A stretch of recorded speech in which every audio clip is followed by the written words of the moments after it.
ও পর্দার অন্তরালের মা বোন, আপনার স্বামী বিদেশে থাকে, আগামী মাসে ফ্লাইট দেশে আসবে।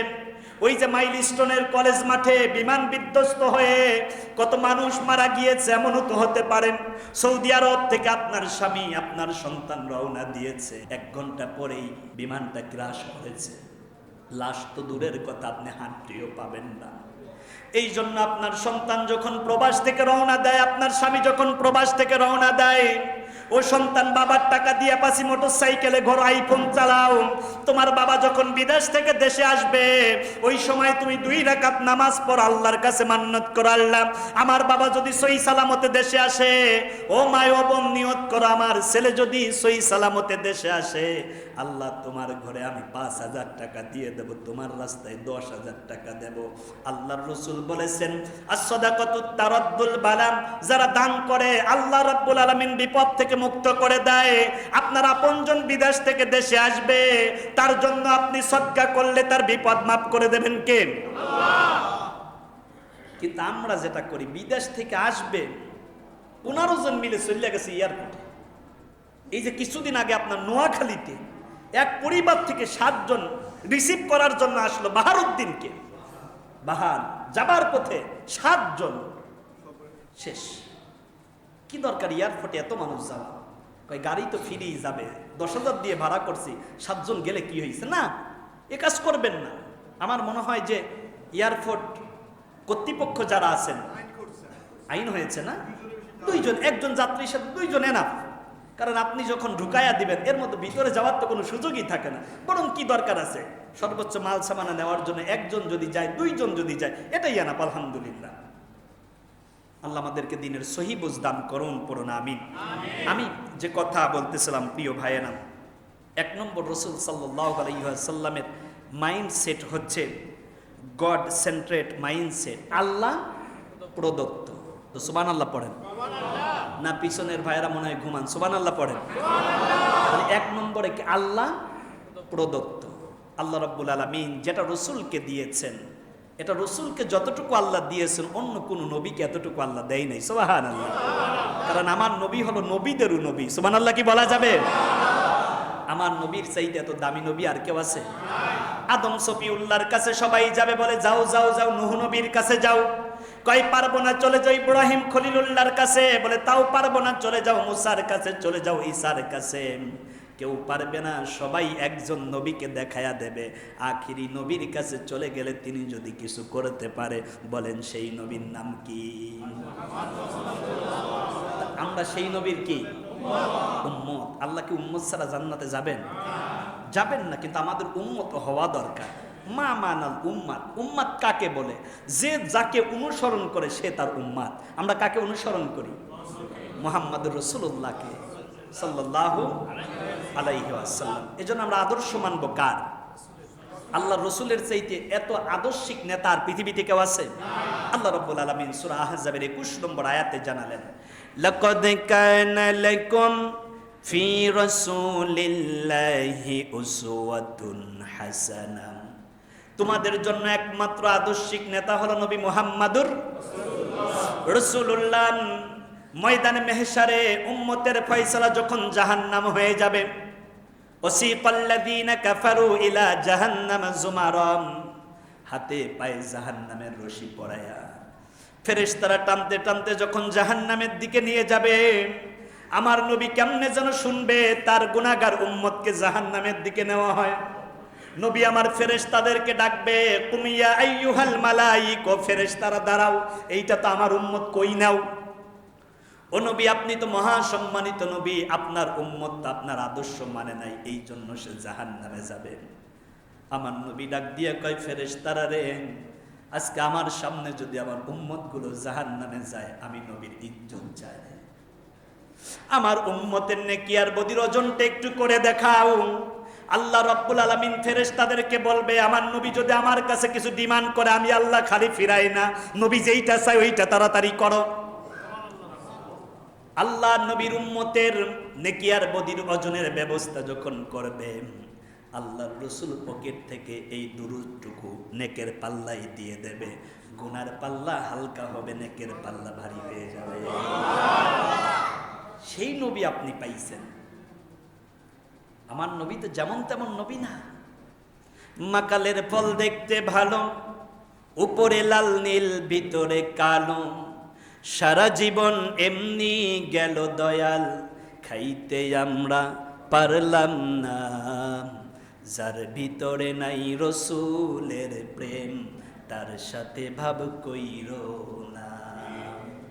রসুলের প্রেম যাদের ভিতরে নাই তাদের সাথে আপনার চলাফেরা, বন্ধুত্ব, ভালোবাসা হতে পারে না। কারণ তার সাথেই চলবেন যার পা থেকে মাথা পর্যন্ত আল্লাহ রসুলের সুন্নত ভরা, ঠিক না কোন?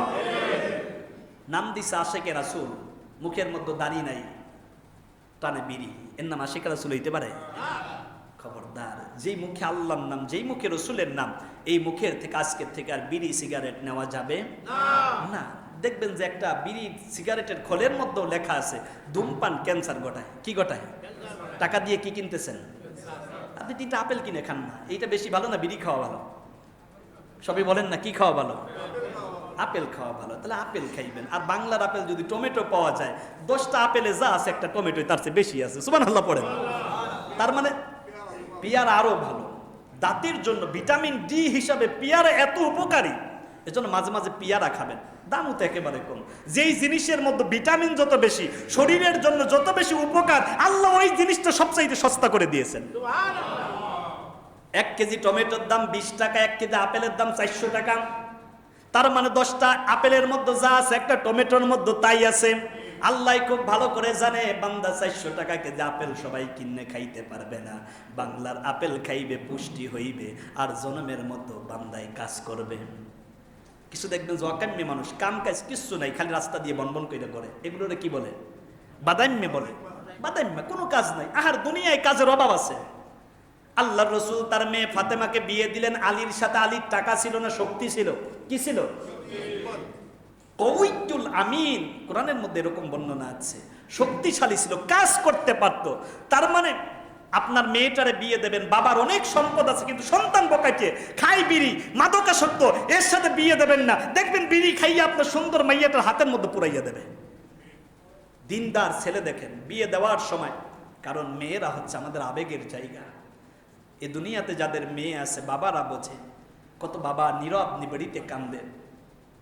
আমার মাইয়া তো মাত্র 5 বছর বয়স। মাঝে মাঝে আমি যখন চিন্তা করি, আহারে মেয়েটারে বিয়ে দিয়ে আমি কেমনে থাকবো, চোখের গোড়ায় পানি। আমার ওয়াইফ মাঝে মাঝে বলে, 5 বছরের মাইয়া বিয়ে দেবেন আরো 10-15 বছর পরে, এখনই আপনি কান্দেন, তা মাইয়া বিয়ে দিয়ে তার সাথে আপনার যাওয়া লাগবে। স্বাভাবিক। যাদের মায়া মেয়ে আছে, আমি একটি বাস্তব কথা আপনাদেরকে বলে যাই। 8 বছর বয়স পর্যন্ত আপনার মেয়ে আপনারে জড়াইয়া ধরে, আপনার কপালের মধ্যে চুমা দেয়, আপনাকে আদর করে, আপনাকে পাপ্পি দেয়। কিন্তু 8 বছর থেকে নিয়ে 18 বছর, সুদীর্ঘ 10 বছর আপনার মেয়ে কোনোদিন আপনারা জড়াইয়া ধরে না। মেয়ের লজ্জা হয়ে যায়। মেয়েটা বড় হয়, তার ভিতর লজ্জা কাজ করে। কিন্তু যেই দিন আপনার জাদুমণির অচেনা অজানা একটা ছেলের সাথে বিয়ে ঠিক করছেন, দেখবেন যে বিয়ে পড়ানো হয়ে গিয়েছে, খাবার দাবার হয়েছে, সূর্য ডুবে যায় যায় অবস্থা, মেহমানরা বিদায় নেবেন। ওই সময় দেখবেন সকিনা খাতুনের আব্বাকে আর খুঁজে পাওয়া যায় না। বরপক্ষ তাড়াতাড়ি করে ডাক দেয়, তাওই সাহেব কোথায় গেল? মেয়েটারে তাড়াতাড়ি দেন, বহু দূরের পথ যেতে হবে। ওই সময় রহিমার আব্বাকে আপনি খুঁজে পাবেন না। 4-5 জন মিলে খুঁজতে খুঁজতে দেখে রহিমার আব্বা পুকুর পাড়ে ওই নারকেল গাছটা জড়াইয়া ধইরা কান্দে। আপন জনেরা গিয়ে বলো, রহিমার আব্বা আপনি এখানে কান্দেন, সূর্য ডুবে যায়, মেহমানদেরকে বিদায় দিতে হবে। রহিমার আব্বার কান্না কে ঠেকায়, ডেকে ডেকে বলে, আমার মেয়েটাকে কেমনে আমি বিদায় দেব? আমার মেয়েটা জুমার আগে আমার পাঞ্জাবিটা ধুয়ে দিত, টুপিটা ধুয়ে দিত। আমার মেয়েটা আমি বাড়ি আসলে অজুর পানি দিত, গামছাটা আগায়া দিত। আজকে আমার রহিমা যদি আমারে ছেড়ে চলে যায়, কে আগামী জুমায় আমার জুব্বাটা ধুয়ে দেবে? 4-5 জন ধরে যখন রহিমার বাবাকে টানতে টানতে নিয়ে আসে, রহিমার বাবার চোখের গোড়ায় ছোলো ছোলো পানি।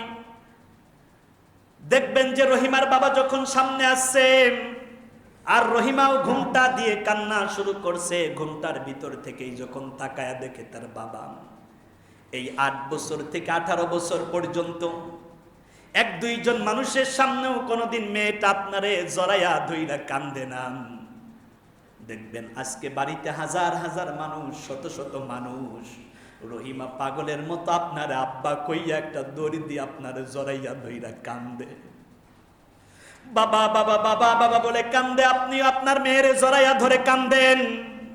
এক পর্যায়ে দেখা যায় মেয়েও সেন্সলেস হয়ে যায়, বাবাও সেন্সলেস হয়ে যায়, মাথায় পানি ঢালতে হয়। অনেক সময় অনেক বাবাকে ডাক্তারের কাছে নিতে হয়, হসপিটালে নিতে হয়। এই জন্য এই দুনিয়াতে যারা মেয়ের বাবা হয়েছেন তারাই বোঝেন মেয়েকে বিয়ে দেওয়ার সময় কতটা কষ্ট আর যন্ত্রণা। সেই মেয়ে যদি স্বামীর ঘরে যাবার পরে স্বামী কর্তৃক নির্যাতিতা হয় তাহলে একজন বাবা মানতে পারে? এই মেয়ে যখন ডেলিভারির রুমে চলে যাবে সবার কাছ থেকে বিদায় নেয়, স্বামীর কাছ থেকে বিদায় নেয়, শ্বশুরের থেকে নেয়, ননদের কাছ থেকে নেয়, কিন্তু কোনোদিন তার মা তার বাবার বড় ভাইয়ের কাছ থেকে নেয় না। কারণ সামান্য বিয়ের দিন স্বামীর হাতে তুলে দিতে গিয়ে একজন বাবা সেন্সলেস হয়ে পড়ে যায়। আর মেয়েটা চিন্তা করে আজকে সুতিকা গিরিহে যাচ্ছি, আমি হয়তো আর বাঁচবো কিনা জানি না, ফিরে আসবো কিনা তাও জানি না, আজকে বাবার কাছে যদি বিদায় নিতে যায় আমার বাবা হয়তো হার্ট স্ট্রোক করে মারা যাবে। এই জন্য কোনো মেয়ে যখন সুতিকা গিরিহে যায় তার বাবার কাছ থেকে বিদায় নেয় না। চিন্তা করেন মেয়ে কাকে বলে।